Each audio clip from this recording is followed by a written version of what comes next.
Human rights investigators called it the Human Slaughterhouse.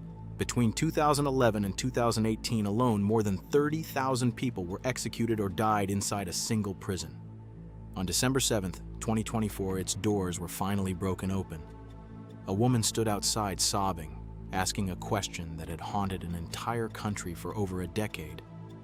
Where are everyone's children? Where are they?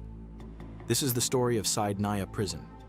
Construction began in 1981, roughly 30 kilometers north of Damascus. Its central building, a massive structure prisoners nicknamed the Mercedes Wheel, was originally built to hold military detainees. But everything changed in 2011 when protests against Bashar al-Assad erupted across Syria. According to a detailed 2022 report, Saydnaya effectively became a death camp the moment that uprising began. Think about that.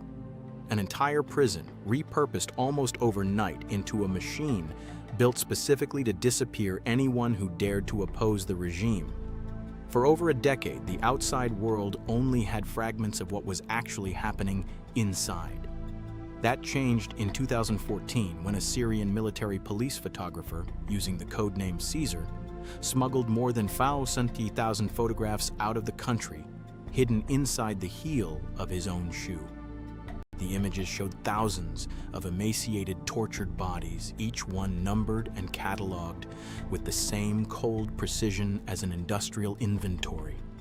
Caesar later testified that he had never witnessed anything like it in his life, except in photographs documenting the Nazi regime. Human Rights Watch confirmed at least 1,786 deaths in custody from those photographs alone, a number that represented only a fraction of what was really happening. Inside the walls, survivors and defectors described a system built for mass, efficient killing.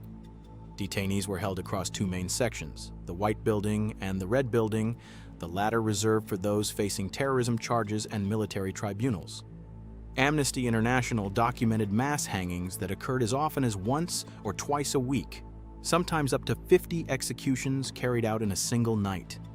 Reports emerged of detainees being starved to the point of forced cannibalism, simply to survive one more day. By 2017, the United States government formally accused the regime of constructing a crematorium at the same facility, built specifically to destroy the evidence of exactly how many people had actually died there. This system operated for 13 more years, until rebel forces finally broke through in early December 2024. On the evening of December 7th, fighters from Hayat Tahrir al-Sham stormed the complex as Assad's 53-year family rule collapsed around them.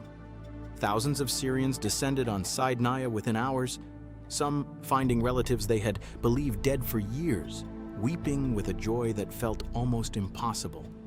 But for thousands of other families, that joy never came.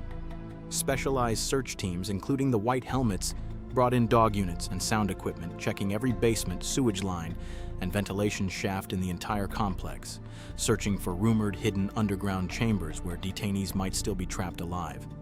After an exhaustive search, they confirmed what many families had desperately hoped was not true. There were no secret doors, no hidden rooms. The missing were simply gone, their fates buried somewhere in more than a decade of mass graves and quietly falsified paperwork, likely never to be fully accounted for.